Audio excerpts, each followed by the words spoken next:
Toastmasters, I travel a lot for a living. And I've learned a few things while traveling, whether it be dealing with TSA or what they're really saying when it comes to that PA announcements from the flight attendant or the captain. And I'm going to share that with you so your next travels are pleasant, I hope. I remember the day when traveling used to be fun. Everybody would get dressed up in their Sunday best, right? Nowadays, though, it's almost like everybody's taking fashion advice from Miley Cyrus.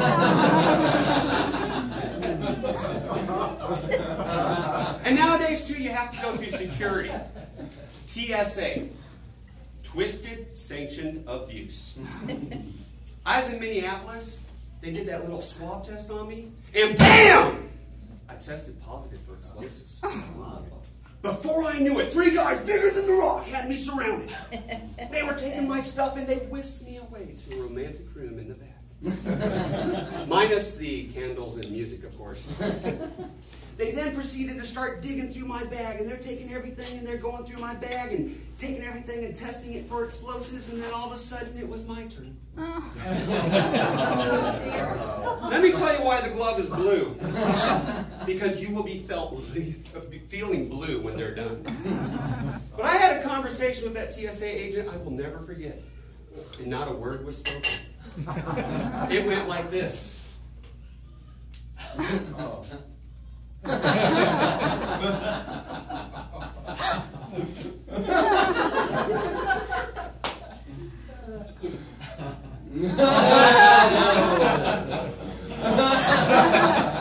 I then agreed.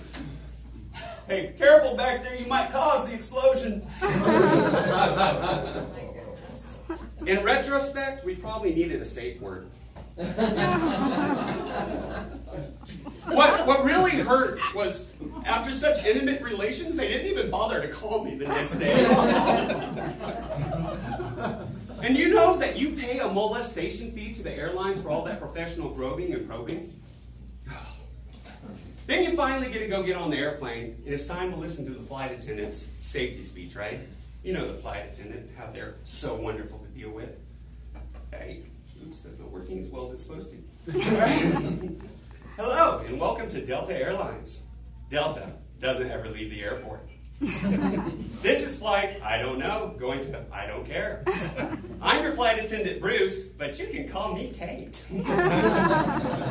Assisting me today are Michelle and Thomas Tiffany. Say hi, girls. To fasten your seatbelt, take the metal end and place it in the buckle and pull tight. It works just like any other seatbelt ever invented. If you can't operate one, then you might be that special kind of stupid that shouldn't be left alone in public unsupervised. In the event of cabin depressurization, masks will fall from the ceiling for you to be able to breathe. We want to make sure you stay awake for the duration of the crash.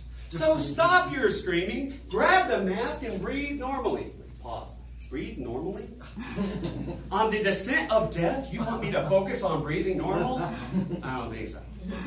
And then they go on. If you're traveling with small children or an incompetent husband, make sure you secure your mask first.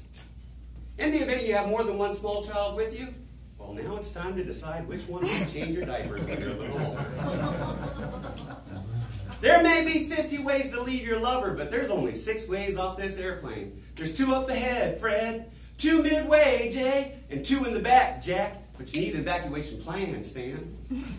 Wait, an evacuation plan? That's right, because those 5 seconds of instruction I gave to the people in the exit row on how to open those doors, it's not enough. You got better luck finding Hillary Clinton's lost emails. And have you ever noticed they don't give instructions on opening the doors in the front or in the back? That's because the crew's going to safely get off the plane while the rest of you panic. In the event that we do have a water landing and, well, somehow you survive, the flotation device you're sitting on will help to keep you alive.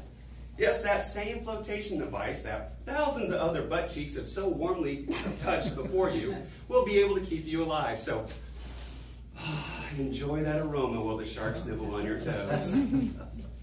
We thank you for flying with us and giving your money, and hope you have a wonderful flight. All right. Now you finally take off, and you're in the air, and it's time to hear the captain's speech. or the captain comes on the PA. I have realized over the years that it doesn't matter the sex or the race, the pilots all sound the same. I swear they have a class they have to pass to be able to give those announcements. It goes something like this. This is your captain speaking. We're flying at about 50,000 feet, 500 miles an hour, and I'm sure none of that really matters to you as long as we get you to where you're going. If your flight is going remarkably well, obviously we missed something. If you would look out to the left, you'll see the Grand Canyon. My, ain't she beautiful. And if you'll look out to the right, you'll notice the main engine is on fire. Not to worry, the secondary engine has more than enough power to deliver us safely to the crash site. Thank you for flying with us, and I hope you enjoy your life. Enjoy your flight. Then it's time to land. I had an interesting landing not too long ago in Orlando. I swear to you, I think the captain was trying to punch a hole to China. But the flight attendant was able to explain it. You know, the one who doesn't fly the plane and had the same point of view as you? She gets on the intercom, "Oh, folks, that was a bumpy landing, wasn't it? Well, I want you to know it wasn't the airline's fault. It wasn't the flight attendant's fault. It wasn't even the pilot's fault. It was the asphalt." And the next time you get an urge to go flying 50,000 miles in the sky, 500 miles an hour, we'll be glad to take your money. Just make sure it's with us. Now, fellow Toastmasters, those are just a few of the experiences I've had on airlines, and I hope that your next flight, well, is not as miserable as some of the ones I've had. Thank you.